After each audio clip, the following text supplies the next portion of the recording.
The Spire of Stars Raid layer is now within its first week of being out. Dropping at 370 light, it's one of the more challenging raid to drop in recent times just for that fact alone.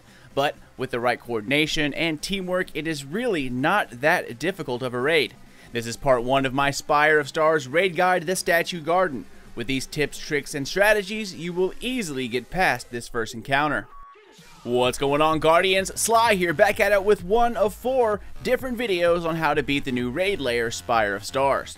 Like I said, guys, the enemies are 370 and there are quite a few of them. But working as a team along with the right setup makes a huge difference. This raid layer is all about placement and strategy matching the mechanics. Once you get everything down, you will start to realize that this raid is no different from any other. Semi-difficult the first few weeks, but as the weeks start to rack up and you get higher, you start to learn more, it gets easier and easier. The only real difficult area is the boss, and that's only due to it being a 380 encounter, but we will get to that when the time comes. So in this video, I'm going to show you in detail what to do for the first part of the raid layer called the Statue Garden. Now these raid videos are meant to be watched in order 1 through 4, so hopefully you will watch them as they come out because that will benefit you the most. So first, guys, let's go ahead and learn this new area and give a basic overview. The entire raid relies on one mechanic just about, however it's used in different ways, and that's with use of these orbs or balls. Now just like in the campaign, you pick up the ball and use it for different things. This encounter uses the orbs to do 2 things here. 1, raise up the 4 plates around the area, and 2, light the fire in the middle of the arena, the purple cauldron. Once the plates are lifted, light the fire 3 times and you're done. But before we get into mechanics, let's learn the room. So as soon as you spawn in, that is the back of the room. The ball spawns at the very front. Now when you're at the front of the room looking back towards the spawn, we're going to label the plates from left to right or clockwise 1 through 4. So first plate to our left is plate number 1. Then when you're looking in the middle, the next plate to its left, plate 2. Then to the left of that is 3, and finally to the left of 3 is 4. So 1, 2, 3, 4 right next to each other. The ball will spawn in the front of this arena right by the cauldron of purple fire, which is directly in its center. It's the huge purple tub that's glowing, in the middle of everything. Now, every time the ball disappears, a brand new one will spawn from the ball spawning machine, so whatever you want to call that thing. So don't worry about picking it up immediately because it just comes right back.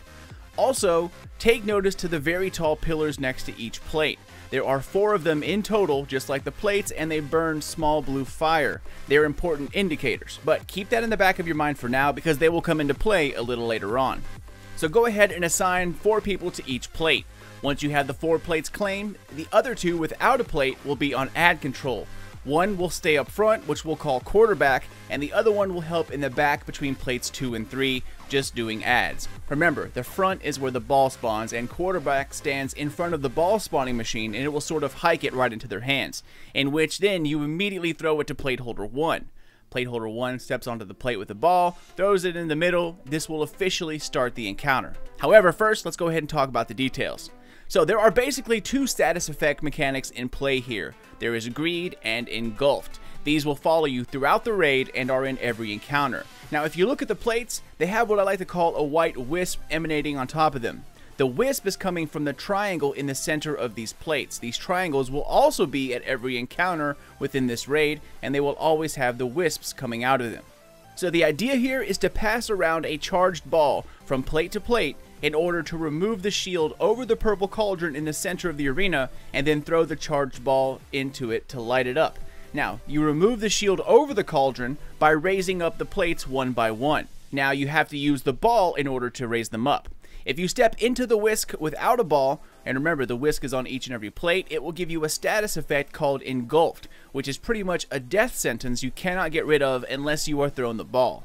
But the wisp is what charges the ball in the first place. So it's best to never get engulfed in the first place because it is a death sentence unless you steal the ball away from somebody. So stay away from it until you have the ball in hand. So the idea is the quarterback throws the ball to plate holder number 1. Plate holder number 1 takes the ball, steps onto plate 1 until it raises all the way up. Then plate holder 1 calls out his plate is up, throws it to plate 2. Now, like I said, don't step on your plate without the ball. Wait until you have it, because if someone messes up a pass and you have to go run after it, you might not get there in time and the engulfed will kill you. Some guides are telling you to hop on the plate right away and then catch it. I personally do not like that approach, especially since this is week 1 and this just came out. Everyone messes up a pass from time to time, especially with ads in the way, so don't step on the plate unless you have ball in hand. So plate holder 2 gets the ball, raises up plate 2, then throws it to plate holder 3. Plate holder 3 raises it up, then throws it to plate holder 4, plate 4 raises up, and then finally throws it to quarterback, who then immediately throws it back to plate holder number 1, and you start the rotation all over again. Do that one more time, and by the time it gets to the 4th plate, the shield will be down over the cauldron in the center of the room, and plate holder 4 will throw it into the cauldron, igniting the fire.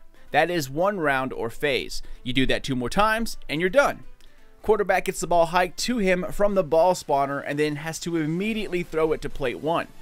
Once again, you just simply repeat that process 2 more times. It is a very simple mechanic, but the ads are absolutely everywhere and it slows things down considerably. Now, you will know if you're going too slow by those tall columns I told you about earlier. They will have this tall blue fire when things are going smoothly. If your plate's lagging behind, then the fire will turn red. Wherever the fire turns red, that's an indicator of which plate is lagging behind and they need to get the ball and stand on their plate as soon as possible. If you're doing it in a clockwise formation, then they should also be going red one after another in the exact same direction. But if someone doesn't raise their plate up all the way before getting rid of the ball, then the flame will show you who is out of order and where the ball needs to be thrown to as soon as possible. And as you can see, if you don't do it fast enough, it wipes your entire team. But that's really it. Throw the ball in a complete circle twice to open the shield, light the fire 3 times, and that is the end of the encounter. Like I said, the hard part are the ads, because they are seriously everywhere, and you see just about every type of cabal come out through these doors. So let's go ahead and talk about the ad control. So the best way to combat this is to be using ad clearing supers.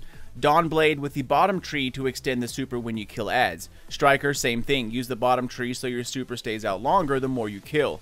Arcstrider, Stormcaller, and the best one of all, Night Stalker with Orpheus rigs. There are so many ads in this map that Orpheus rig hunter will literally get their tether back just about every single time they use it, especially if you're quarterback, because both sides in the front will focus on the quarterback when you're up there. So I highly recommend the highest power level player to be quarterback, and if not, then at least be hunter with the Orpheus rigs on. In this video, I was one of the higher light players, and I was also teaching, so I just went ahead and became quarterback so I could, kind of control the encounter. So, to make this encounter easier, it's best to divvy up jobs. Now, how that works is when you're not on a plate, you are using supers or killing ads. And what I mean by not on a plate, if you're plate holder number 1, and your plate's all the way up, and you throw it to number 2, in the meantime, you're going to go kill ads. So every time you're not raising up a plate, you're focusing on ads. Each plate has a specific area where they have to focus. Plate number 1 helps out with the 2 front left doors. Plate number 2 and 3 help each other out along with the ad clearer in the back, and plate number 4 helps out quarterback by grabbing the ads on the right side of the room, which there are also 2 doors in the front right. Plates 1 and 4 need to mostly focus on ads coming out of the front doors.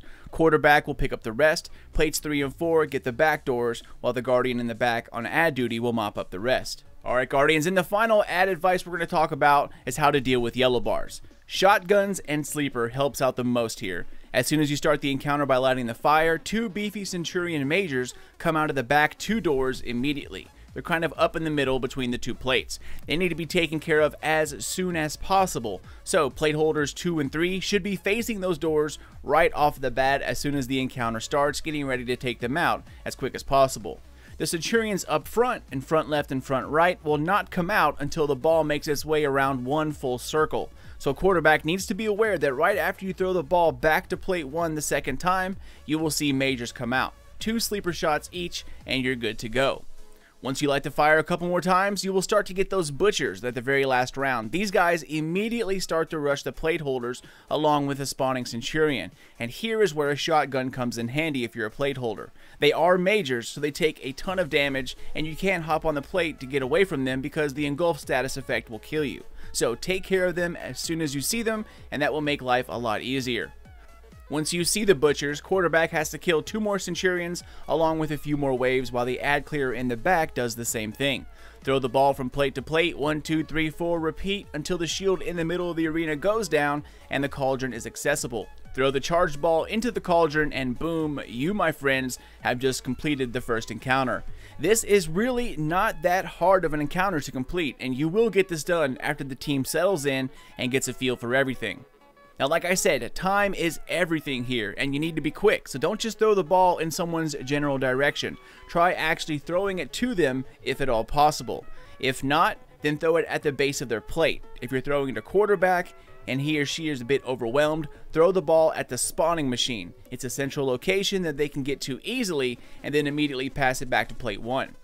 Just make sure to take out those majors as soon as they enter the arena. I can't stress that enough. If you let them roam around, you're pretty much going to cause yourself some problems. Because once again, plate holders can't get off the plate when they have the ball, nor can you defend yourself with a ball in hand. So that's really, crucial to make sure you take care of it.